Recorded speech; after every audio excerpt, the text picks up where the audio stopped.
Pela vida do Rony, da Leite, por cada um que ajudou, por cada professor, por cada um que se envolveu nesse tempo de EBF.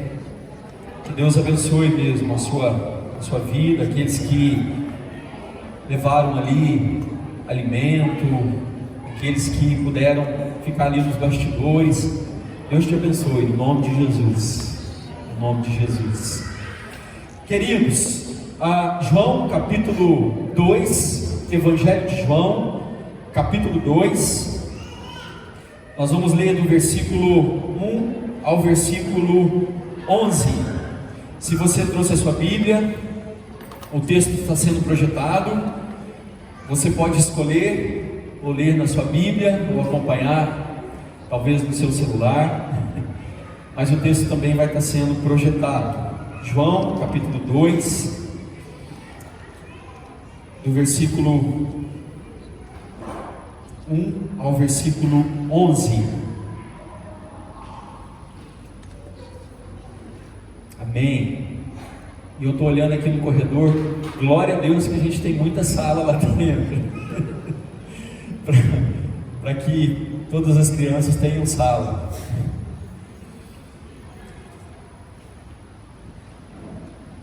Amém? Vou ler, vocês podem acompanhar, queridos. Diz assim a palavra do Senhor ao nosso coração. 3 dias depois, houve um casamento em Caná da Galileia, achando-se ali a mãe de Jesus.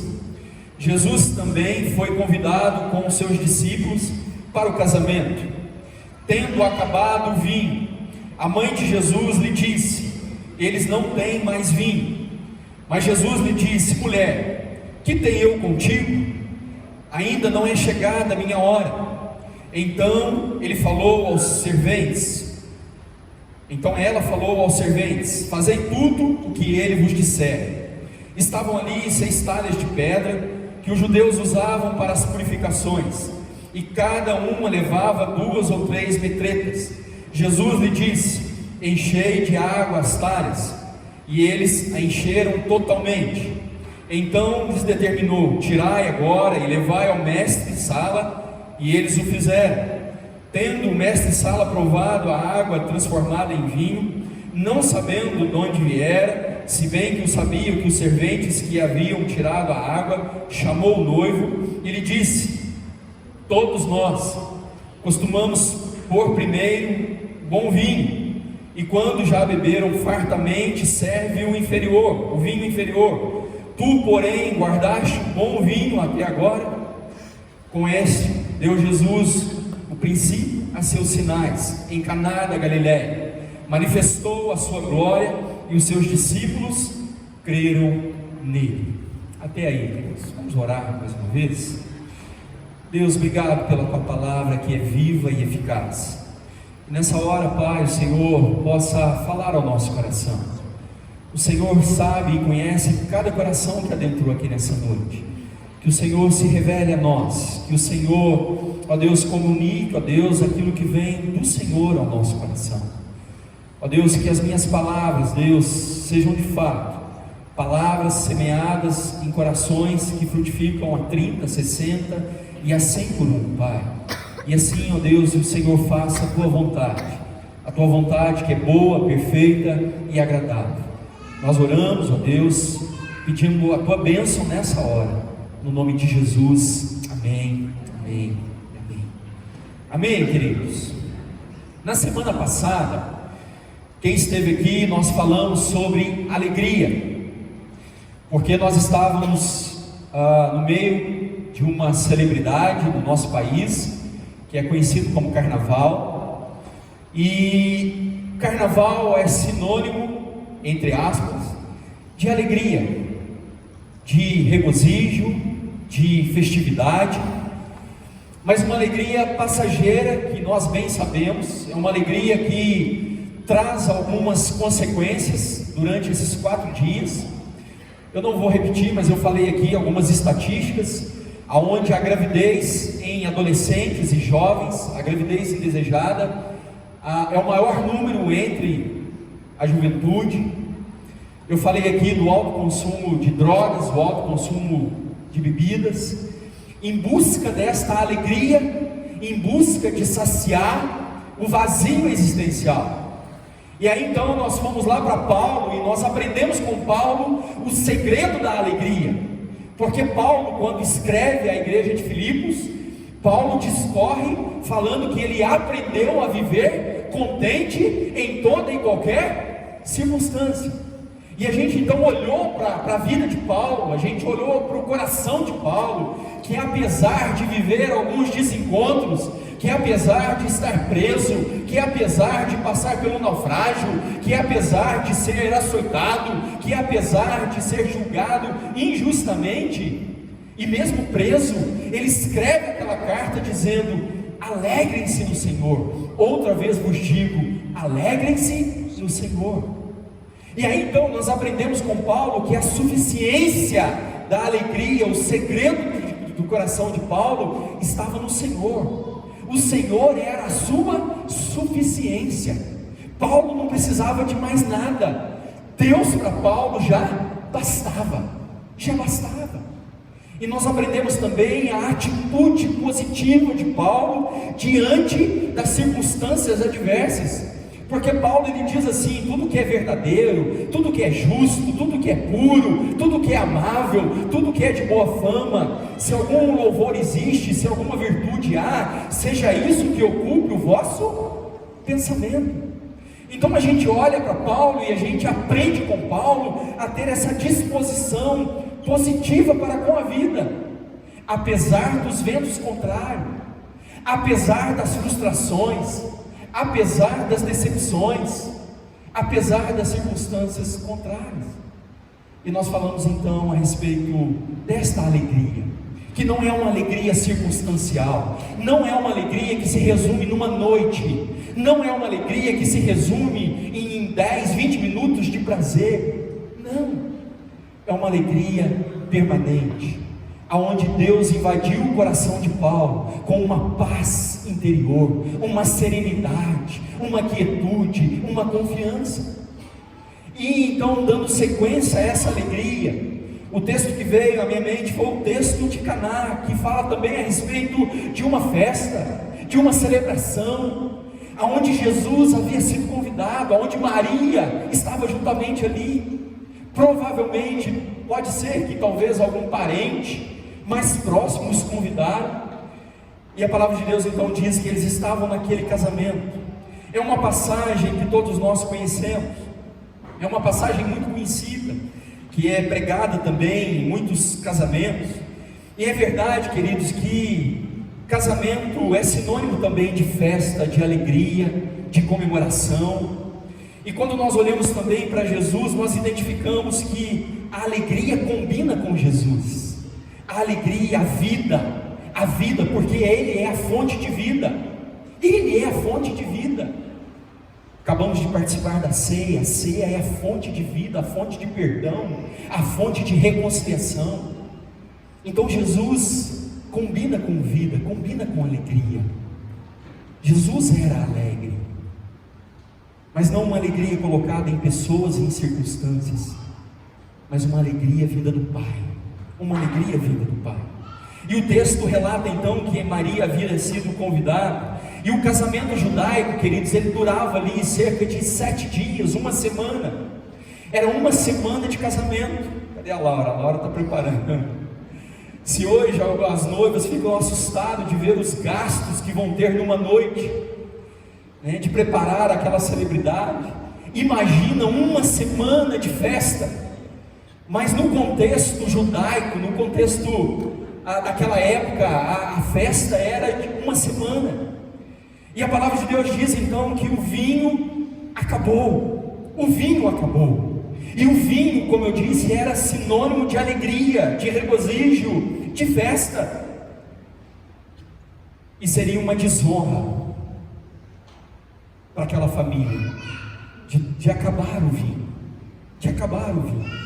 E Maria então se aproxima de Jesus, e Maria dizendo para Jesus, porque Maria sabia já que Jesus tinha o poder, que Jesus era o Messias. E Jesus então diz para ela: o que tens? Esta não é a hora, não é chegada a hora. Dá a entender que Jesus foi até um pouco grosso, mas não, porque naquela época não era grosseria a fala de Jesus para sua mãe, para Maria. E aí então Maria submete, e Maria volta para os garçons que ali estavam e diz para os garçons: fazem aquilo que ele disser, façam aquilo que ele mandar.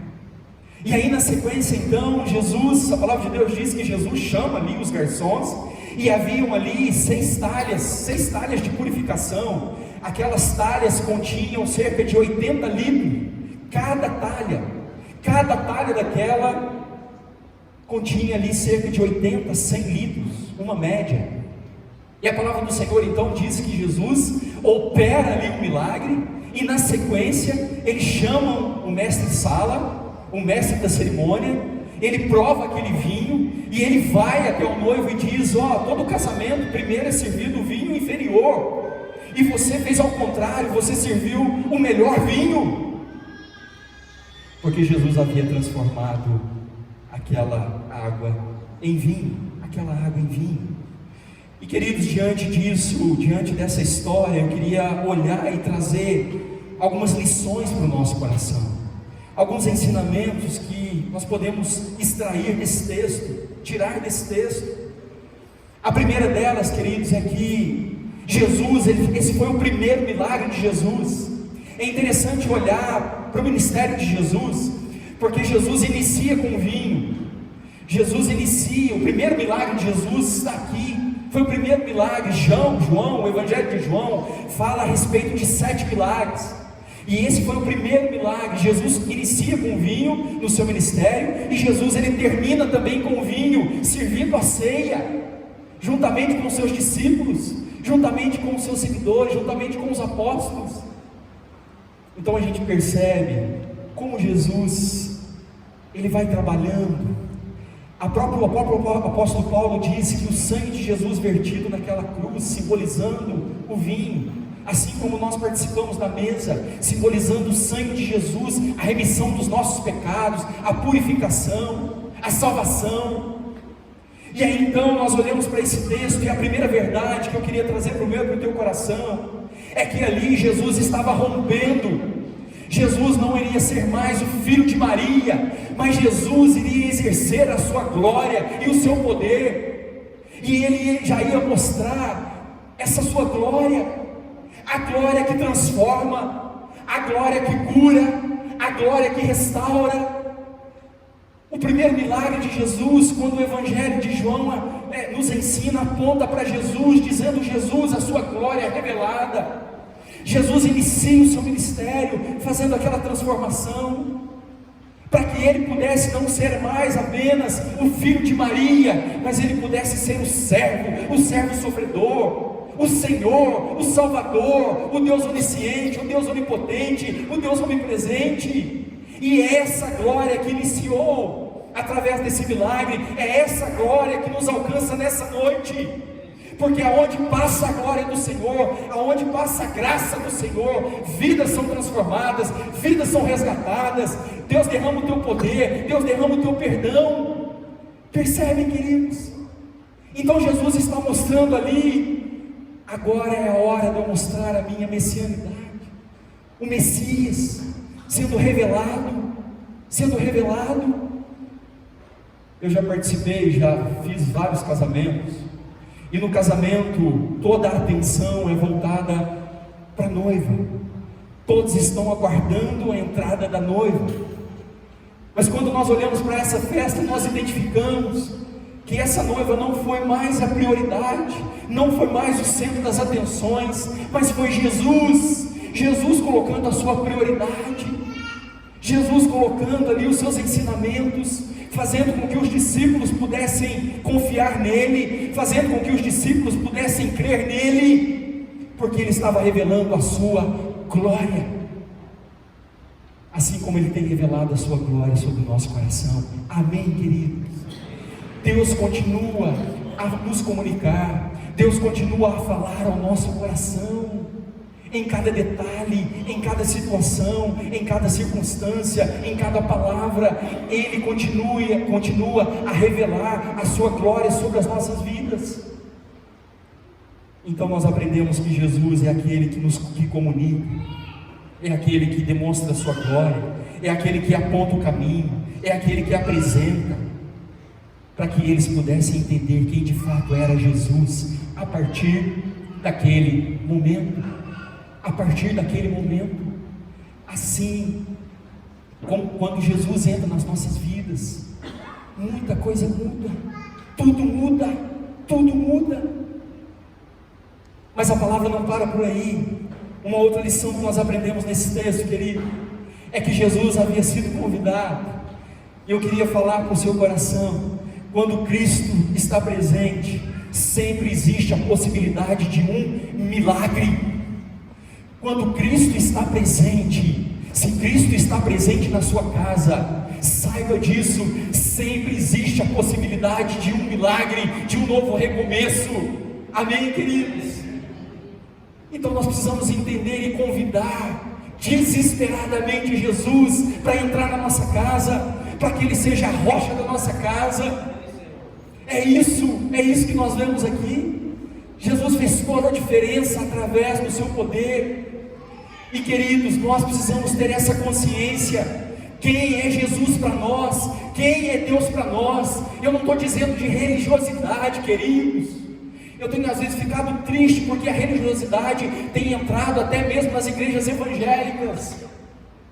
E o que é religiosidade? Religiosidade é fazer tudo bonitinho, mas não é ter comunhão com esse Deus, é não ter intimidade com esse Deus, é não se dobrar diante desse Deus, é não ouvir mais esse Deus, é fazer as coisas no automático. Isso é religiosidade.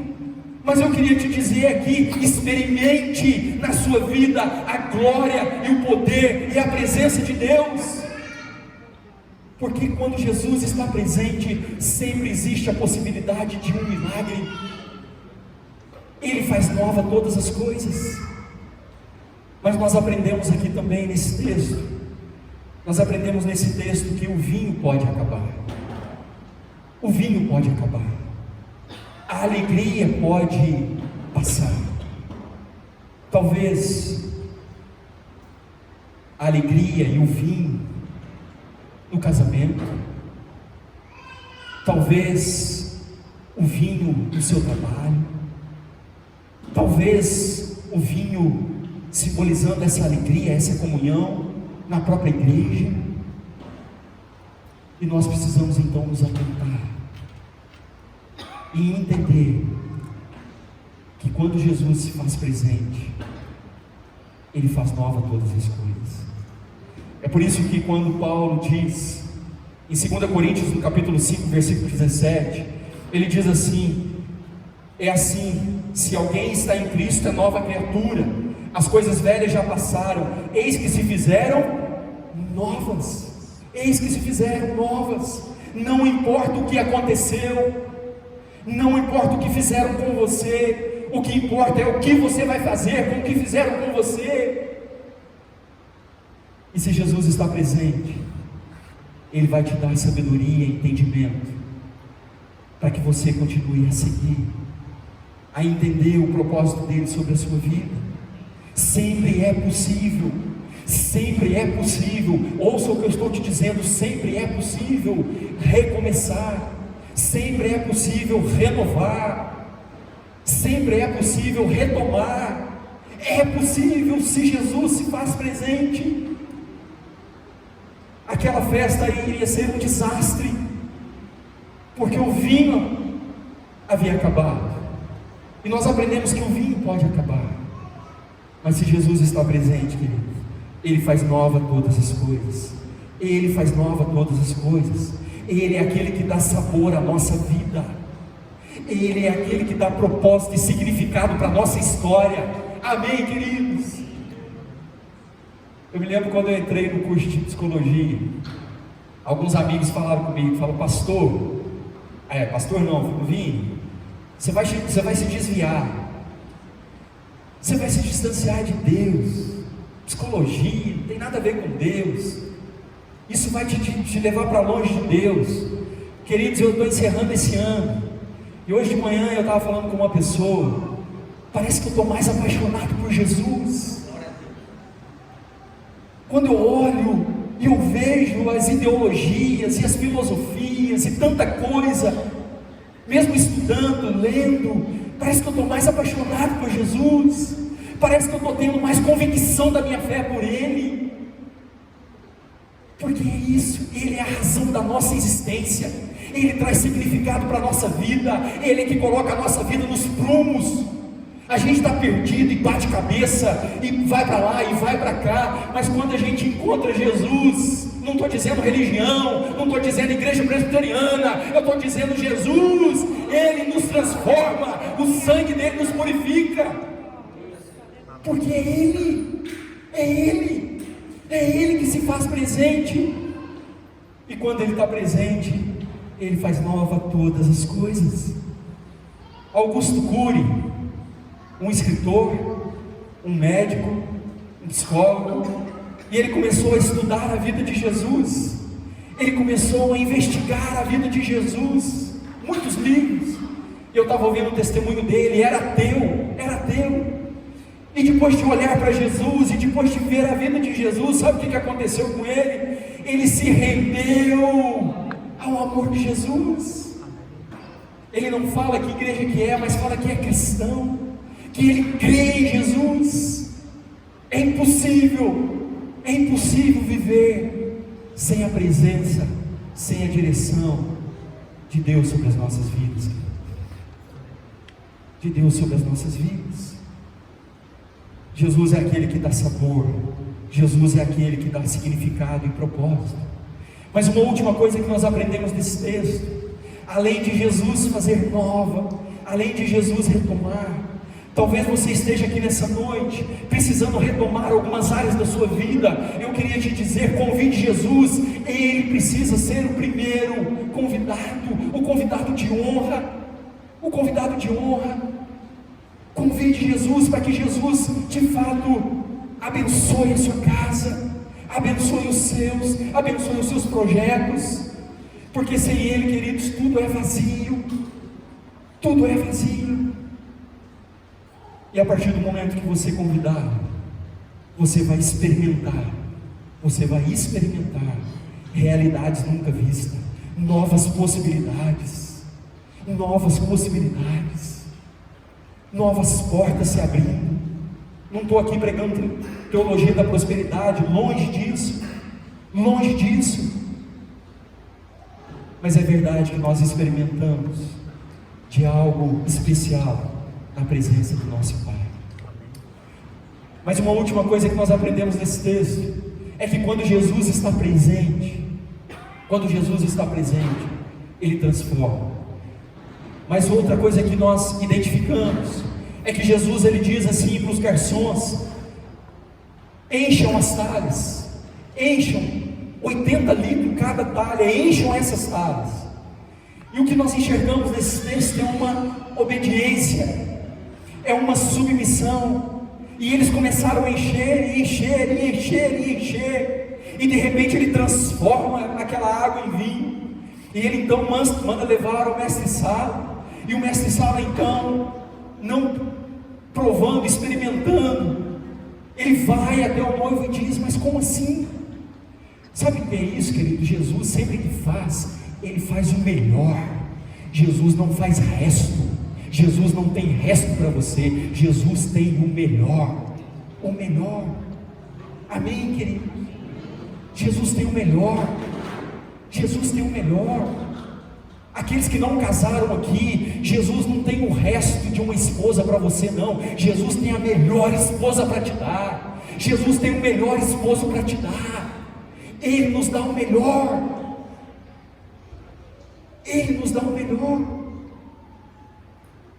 Mas é interessante que eles se submeteram, eles obedeceram. E isso é algo também que nós precisamos entender. Enquanto o milagre não acontece, enquanto você está lá perseverando, enchendo as talhas, persevere, obedeça. Hoje pela manhã nós falávamos sobre a vida de Abraão.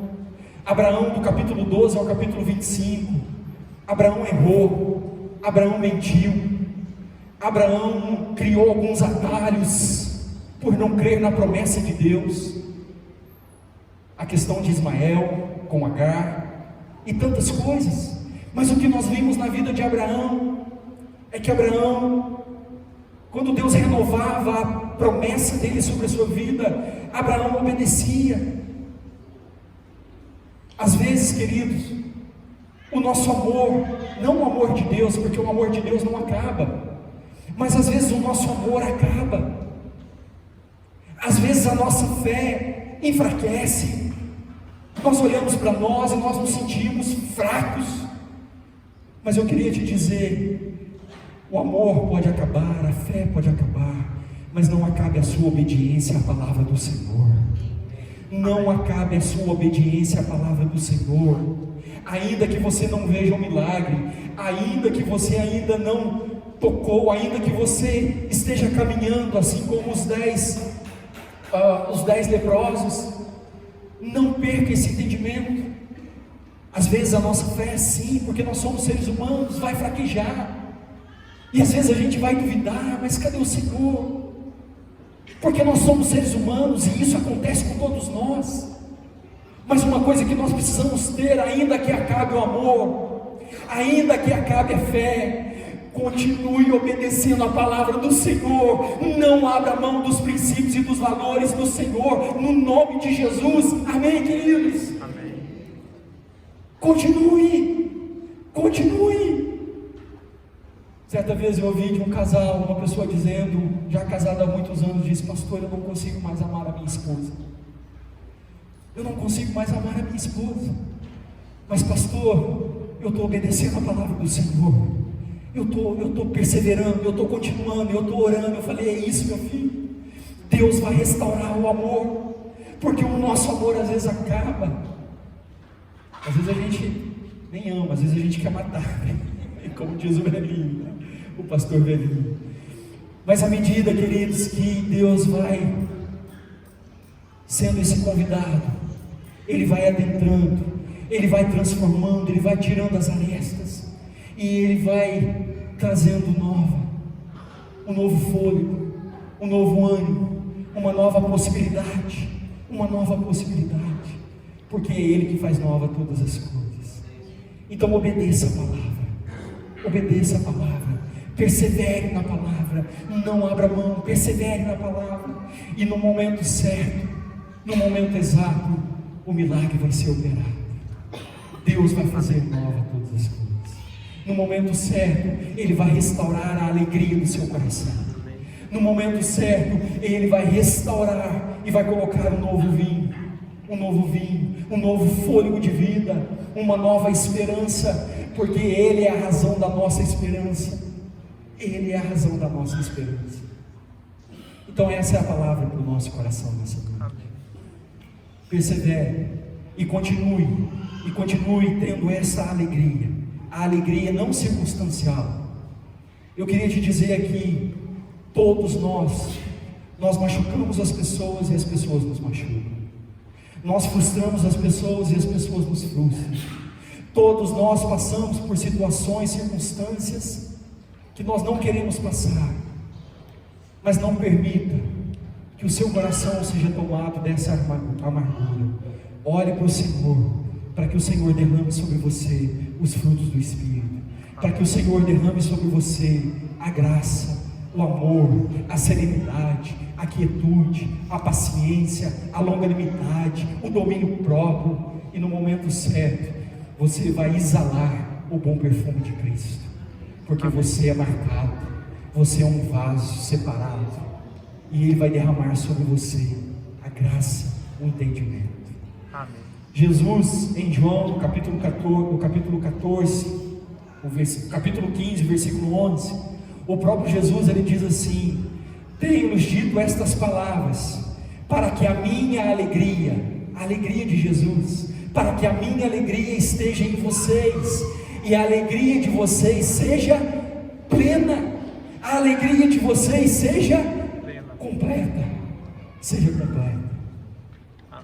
Que Deus nos abençoe. Que Deus nos dê um coração cheio dessa alegria. Iremos passar por situações complicadas, indesejáveis, mas ainda assim é possível nos alegrarmos no Senhor, porque Ele é a nossa alegria. A alegria dele é a nossa força. A alegria dele é a nossa força. Amém? Que Deus renove a alegria. A alegria no seu trabalho, a alegria no seu casamento, a alegria no relacionamento com seus pais, a alegria no relacionamento com seus filhos. Talvez nessa noite Deus esteja trazendo essa palavra, falando sobre casamento, sobre família, trazendo ao nosso coração para que você tenha um pouco mais de sabor, para que você tenha um pouco mais de paladar, para que você tenha um pouco mais de regozijo e se deleitar na presença do Senhor, no nome de Jesus. Gostaria de chamar o pessoal do louvor para encerrarmos. Que Deus renove essa alegria, que Deus coloque sobre você a cada dia o desejo de celebrar, o desejo de viver novas realidades. Mas novas realidades só acontecem se Jesus se faz presente. Novas realidades só acontecem se Jesus se faz presente. Amém? Vamos adorar o Senhor. Depois eu queria orar com você, pedindo para que Deus nos dê essa alegria, pedindo para que Deus nos restaure, pedindo para que Deus nos cure, pedindo para que Ele nos abasteça, pedindo para que Ele nos renove essa alegria. E esta alegria você vai sentir, como eu disse aqui a semana passada. Eu estava sentado na beira de um meu fio, sozinho, estava ali descalço. Semana passada eu disse isso aqui. E naquele momento de oração, naquele momento de comunhão, eu comecei a chorar, não chorar um choro de tristeza, não. Eu comecei a chorar um choro de alegria, de regozijo, de presença de Deus, de dizer: Deus, obrigado, Pai. Obrigado pela vida, Senhor. Obrigado, Senhor, porque até mesmo diante do sofrimento, até mesmo diante de algumas situações, a alegria do Senhor invade. É algo inexplicável, queridos. É o sobrenatural invadindo o natural. Isso é espiritualidade. Isso é comunhão com o Senhor. Isso não é racionalidade. Isso é sobrenatural, é extraordinário. Isso é presença de Deus sobre nós. Então que você experimente a cada dia, que Deus possa marcar momentos tão genuínos, aonde talvez você não vai estar numa festa, aonde você não vai estar numa celebração, talvez às vezes com a sua cabeça deitada no travesseiro, só você e Deus, só você e Deus, e você de repente naquele silêncio. Eu gosto muito de silêncio, eu gosto muito de silêncio. O silêncio para algumas pessoas incomoda, mas o silêncio para mim não. Eu gosto de silêncio, porque no silêncio é quando eu me calo, e às vezes eu ouço Deus, ou às vezes Deus não fala nada também, mas aí eu falo com Ele. Oh, queridos, que coisa gostosa é a presença do Senhor. Experimente isso, o sobrenatural invadindo o natural.